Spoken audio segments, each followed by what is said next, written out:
Y aquí estamos en nuestra mesa, como siempre les digo, recibiendo amigos. En este caso tenemos el honor y el orgullo de recibir a un compañero, además del canal, Gabriel Pereira. Muy buenos días, bienvenido. Buen día para todos. Gracias por invitarme. Un placer tenerte, además con buenas noticias, que es lo más lindo que hay. Sí. Hoy arranca una nueva propuesta. Sí, hoy a las 11 de la noche por BTV arranca ADN. Además. Es una sigla, además de noticias. Me encantó, me encantó. Además de noticias. No vas a estar solo, vas a estar acompañado por un equipo lindo. Sí, la economista Bárbara Mainzer, que va a tener un bloque semanal de educación financiera. Ahora que la inclusión financiera nos tiene a todos con el plastiquito, no importa cuánto ganes, ¿no? Antes había gente que pasaba por un banco solamente pensaban entrar, yo qué sé, con la idea de robarlo de pronto, ¿viste? Es verdad. Pero ahora no, ahora estamos todos metidos en esto de la inclusión financiera y ella va a tratar de educarnos de manera en el ámbito de lo financiero. Luego tenemos a Andrés Ojeda, que ya es columnista de En la Mira, abogado, es columnista de otros programas. Y dos del informativo también. Y del informativo también, tenés razón. Y tenemos dos debutantes en la antepantallas, que son dos periodistas del informativo de BTV Noticias, que son Carolina Ramos y Sofía Drago, que son algo muchísimo más que dos caras bonitas, la verdad. Bien, pero además son caras bonitas. Además son caras bonitas. Sí, qué bárbaro. Además de noticias, evidentemente ya el nombre lo está diciendo todo, pero... digamos, hay las razones por las cuales nos embarcamos en este proyecto, yo te diría que a grandes rasgos son dos. Una que tiene que ver con el proyecto en sí mismo general, que es demostrarnos a nosotros mismos que somos capaces en un año preelectoral, donde todo lo que tenga que ver con los grandes temas del país, hay un político hablando, pensar o demostrar que hay vida fuera de la campaña electoral. Hay vida fuera de la campaña electoral. Se puede hablar de los grandes temas del país sin cabeza de urna, sin que la idea que tiramos sea para conquistar un voto, sino que hablen los expertos, que hablen los técnicos, que hablen los empresarios, que hablen los trabajadores, que hablen los jubilados, que hable la gente, digamos, y que cada propuesta que se tira allí, cada idea que se tira allí, sepamos que no hay detrás una intención de conseguir votos. Porque en realidad es lo que la gente siente, que ya hace un tiempo. Bueno, pero sobre todo en años electorales, en años electorales eso se siente mucho. Pero no quiere decir que el país siga viviendo, el país sigue viviendo y sufriendo y consecuencias, y etcétera. Y sus problemas siguen estando sobre la mesa tal cual, aunque no las quieran decir en las entrevistas, aunque mareen. Y la otra razón, que es una razón muy personal, y es que en el origen de esta idea estuvo un gran periodista, un gran amigo, un hermano, como fue Claudio Romanov, que nos dejó tempranamente, y también es un homenaje a él que podamos sacar adelante este programa que a él tanta ilusión le hacía. Lo entusiasmaba. Sí, mucho. Él era un entusiasta para todo. Qué divino, sí. Qué divino. ¿Sabes qué? A mí me pasa un poco con los periodistas, con los programas periodísticos, con los informativos, que muchas veces veo poca seriedad o poco análisis de lo que están transmitiendo en la televisión, ¿no? O en los medios. Pero también me pasa que del lado de la población hay cosas que digo, ¿cómo nadie reacciona a determinadas cosas? ¿Y a qué voy? A que en este país pasaron en este periodo, por ejemplo, dos cosas grandes e importantes que para mí pasaron como desapercibidas. Renuncia el vicepresidente de la República por un tema de corrupción. No pasó nada. Hace poco vuelan a toda la cúpula del Ejército y del Ministerio y todo sigue como si nada. ¿Cómo anestesiada está la gente? O a nadie le enoja. ¿Me explico?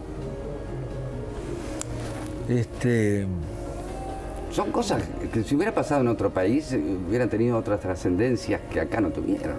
Eso es posible, pero también te digo que yo, digamos, en mi agenda de temas y de mis preocupaciones como ciudadano, yo a esos 2 episodios que vos me decís les doy una trascendencia bastante relativa, digamos, ¿no? Ajá. Con el paso de los años, lo de Sendí va a ser una anécdota. Ah, sí. Con el paso de los años, mientras no haya una crisis institucional, el tema de los militares va a ser una anécdota. Lo que no va a ser una anécdota es que con el paso de los años, esto que nos está pasando hoy de que 6 de cada 10 muchachos abandonan la educación, eso no va a ser una anécdota. Te puedo Eso asegurar. va a ser una realidad. Ya es una realidad y va a ser peor. Lo que no va a ser una anécdota y no es una anécdota es la fractura social que estamos viviendo. Lo que no va a ser una anécdota es que de los chiquilines de 0 a 3 años y lo que no va a ser una anécdota es que los menores de edad representan el 40% de ellos son pobres, están bajo la línea de pobreza. Si nosotros elimináramos la pobreza infantil, eliminaríamos la pobreza en Uruguay.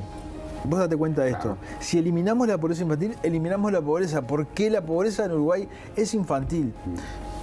Entonces, sí, a mí me dice mucho que una sociedad no reaccione de la manera que uno espera cuando hay un vicepresidente corrupto, ¿no? Me dice mucho, pero mucho, mucho más me dice Que no reacciona. que ante los seres más frágiles que conocemos, que son los niños,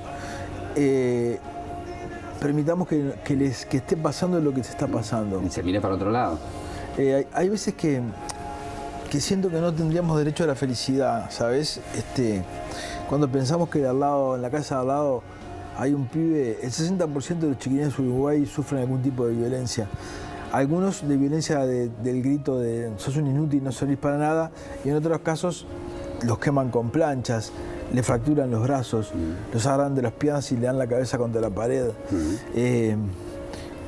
Eso es lo que me habla de una sociedad. A eso le tengo miedo. Vivir sin miedo, ¿viste la historia de vivir sin miedo?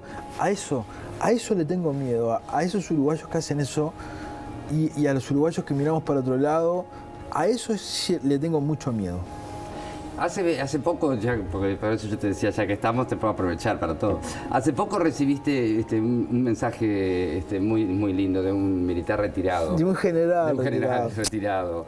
¿Qué fue eso? Es un pobre tipo. No, sí, no me cabe la menor duda. ¿Sabes qué? Es un tipo que hace... Desde la década del 90 es informante mío, digamos, ¿no? Yo hubo una época que me dedicaba mucho a la información militar. Estaba muy por dentro de la información militar. Luego, a medida que el tema militar fue perdiendo peso, yo me alejé de lo militar, lo fui dejando de lado, pero él era un informante. Y muchas veces el informante pierde noción de la relación que tiene contigo. Así como a veces el periodista pierde noción, ¿viste? El informante piensa de que como te pasa la información a vos y que vos la publicás y que es algo que él no lo hace porque es una Dalit de la transparencia, sino porque le sirve que esa información se la publique, vos sos parte de.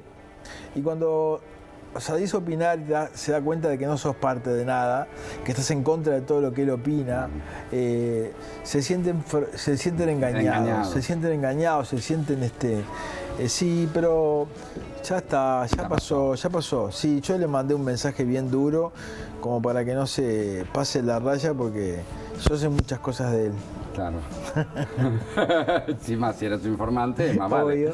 Ahora, eso se origina por expresiones tuyas respecto al actual comandante en jefe del ejército, al cual... ¿Esperabas que lo destituyeran? Sí. ¿O esperabas esa carta ridícula que sacó después? Sí, no, esperaba que lo sacaran del forro. ¿Y qué pasó? Y bueno, yo creo que el comandante en jefe, el ministro de Defensa nuevo, el ministro de Defensa, José Bayardi, se dio cuenta de que se equivocó, de que cualquiera se puede equivocar, porque aunque este hombre piense que no hay desaparecidos, aunque lo piense, la evidencia de la existencia de los desaparecidos es tan grande que salir a decir públicamente eso era incinerarse, era rociarse con una tripa y prenderse fuego. Con lo cual, digamos, el error es tan grosero que creo que el ministro de Defensa se dio cuenta de que fue un error. A veces hay que tener en cuenta que los periodistas no nos damos cuenta de esto, ¿no? Pero cuando se prende una cámara y hay una persona que vas a entrevistarla, uno está acostumbrado a esto, pero La persona no. ese hombre seguramente era la primera nota que le hacían en toda su vida. Claro. Con 50 y pico de años, por primera vez se plantaba ante una cámara, rodeado de periodistas que le preguntaban, y cámaras y luces, ¿entendés?